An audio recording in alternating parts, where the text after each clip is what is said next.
ข้อแรกเนี่ยง่ายมากๆมาครับ3 ชั้นทิวลี่คอมโบสะใจยูริคอลโลยูริคอลโลบังละมาดเย่บังละมาดเย่บังละมาดเย่ม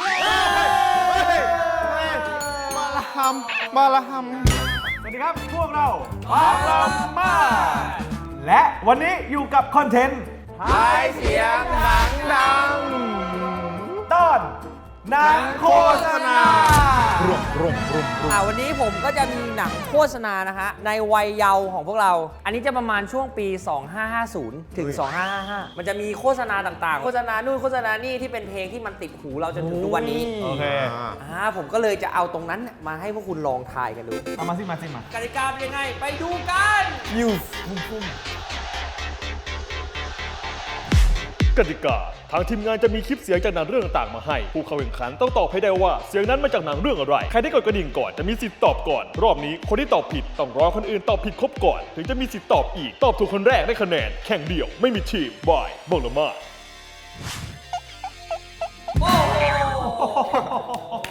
ข้อแรกเนี่ยง่ายมากๆคือ ดูนี่ดีๆนะนี่นะ คุณ เข้าไปอีกแล้วนะ ก่อนเลยคุณเอาอีกแล้วนะ มือเอาเยอะนะ คุณทำอย่างนี้ผมจะต่อยคุณแล้วนะ ผมจะได้เห็นไงเห็นกล้องชัดๆไง โฆษณาแรกมาเลยจับหู เอาจะผูกหรอ แซนด์วิชของคุณเป็นแบบไหน หยุดครับ ฟาร์มเฮาส์ครับ ถูกต้อง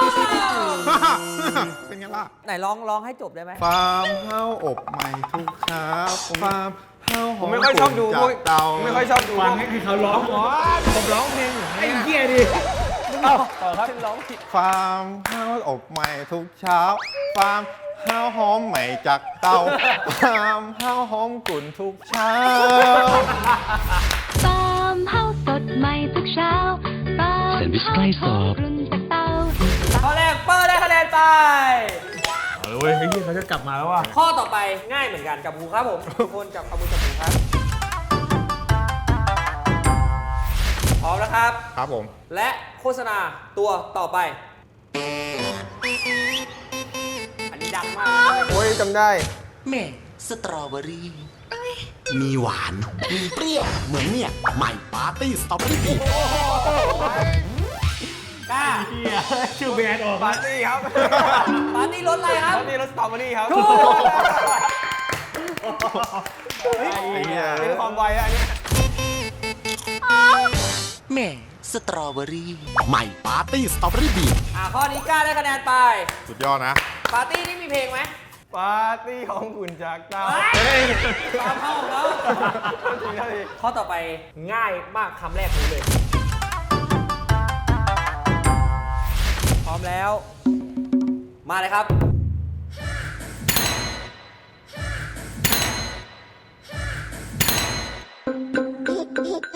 โอ้โห ใครครับมาต่อครับ และจะซอย 5 บาท แลคตาซอยคุณรีบไปหรือเปล่า คุณรีบไปหรือเปล่า ผมว่าไม่ใช่ ไม่ใช่นะ ไม่ใช่ให้ไม่ใช่ แลคตาซอย เป็นคำตอบที่ ถูกต้อง และจะซอย 5 บาท แคป 125 มิลลิลิตรปริมาณครับก่อพร้อมกัน จากเต้า ดื่มได้ดื่มดีดื่มและจะซอย ดื่มและจะซอย 5 บาท และแต่ซอย 5 บาทเลย25 มิลลิลิตร ข้อนี้ป๋าได้คะแนนไป มาละสูสีว่ะ อุ๊ยฟังแค่ 5 ฟังแค่ 5 เองนะเนี่ย ข้อต่อไปไม่ยากตั้งใจฟังไม่ยากแล้วก็ไม่ง่าย พร้อมแล้ว มาเลยครับ โอ้โห กล้าครับ โอมเธอ ตอบครับ ไอ้นี่ขนม ขนมอะไรครับ มันทำได้ดูได้ 3 ปาปริก้า เตรียมแล้วครับคุณจับหูครับ 3 คัสตาร์ดเค้ก ผิด โอ้ย เปิด ฟอริโลลอชอ ใช่ครับผม ค่ะ แต่ผมจะไม่ให้ว่าคุณพูดเทียนก็ไม่รู้นะคุณพูดแบบนี้ ฟอริโลลอชอ แล้วช่องไม่ได้ไม่ใช่เหี้ยเราช่องมาเจ็ดเหรอ ฟอเรโลอะไร ฟอริโลลอชออ๋อแล้วมันต้องประมาณนี้แหละประมาณนี้แหละ รอชม ประมาณนี้แหละ โอ้ยเราช่อง ถูกต้อง this golden heritage comes Ferrero Rocher. ตอนเด็กๆนี่คอร์เดเลอร์นี่คือถือว่าเป็นขนมที่แพงเลยนะ ใช่ ความรู้สึกกูว่าแบบ ปิ่มอ่ะ ปิ่มคืออะไร ปลื้มปิ่มในการแบบได้กินนี่แบบว้าว คือซื้อมา3 อันเนี่ยกูกินนานมากอ่ะครึ่งนึงแล้วก็แช่ตู้เย็นไว้ แช่ตู้เย็น อ่ะ และข้อนี้เปิ้ลได้คะแนนไป เย้ เก่งมากนะฮะ คือเขา เสื ฟัง อเลยเลย โอเค กูจะไปยังไงอ่ะ พร้อมแล้วโฆษณาต่อไปครับคุณไหมคุณยังคุณยัง คุ้นๆอยู่ กินอะไร กินอะไร กินอะไร กินอะไร อุ้ยใครวะ เขาไม่ถึงกระดิ่งเมื่อกี้เขาอยู่อย่างนี้เขาไม่โดนกระดิ่งเขา เอาแล้วคุณชายอีกแล้วเหรอ ผมใช่อีกแล้วเหรอ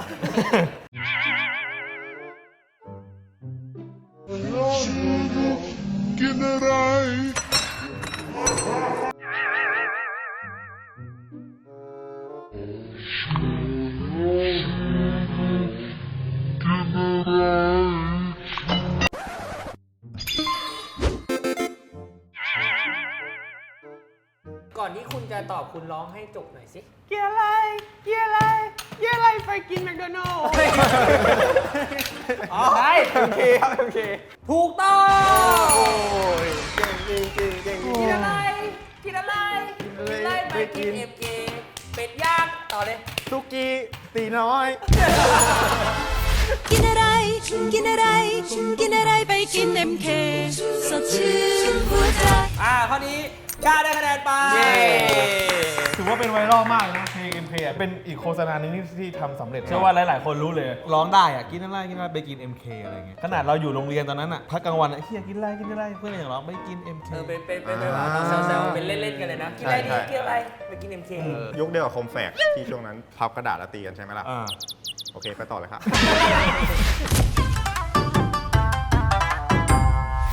ข้อต่อไปก็เป็นเพลงที่เป็นฟีเวอร์มาก ดังมาก พร้อมแล้วจับหูนะครับ จับหูนะครับ จับหูนะครับ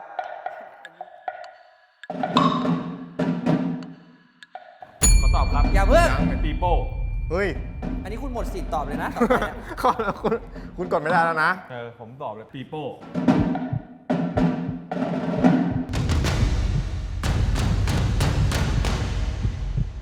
คุณตอบว่าอะไร ปีโป้ ถูก คุณรู้ได้ไงอ่ะ ปีโป้ปีโป้ไง เขารู้ได้ไงวะ คุณพูดไง มาแล้วสุดยอดนะครับผม คราวนี้ป๋าได้คะแนนไป ไอ้พี่ก่อนช็อกเลย ช็อกเลยเนื้อตั้งกว่าเดิมอีกทีนี้ ยอดสุดยอด โอเคครับ ข้อต่อไป ไปดูเอาแล้วกัน ไม่พูดแล้ว ข้อต่อไปมาเลยครับผม เฮ้ย ใครกล้าปะกล้าครับ ขนมตาไก่ย่าง พีทไก่ย่างพี่อะไร เอาดิเอาดิ ฟังต่อดีกว่า ฟังต่อ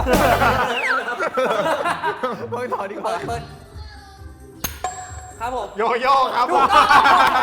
ไอ้เนี่ยรออีกนิดเดียวเอง คุณไปไก่ย่างได้ไงผมบอกมาร้องไงมาร้องไง โอ้โหขนมตาไก่ย่างเจอที่มากับเจ้าไก่เรื่องนี้อร่อยจริงใจ อ๋อได้ยินเป็นโอ้โหนี่รออีกนิดเดียวเลยโยโย่ออกเลย นี่ดังเหมือนกันนะครับ เราไปร้องพร้อมกันดีกว่าครับ โอ้วายโอโยโย่ โอ้วายโอ โยโย่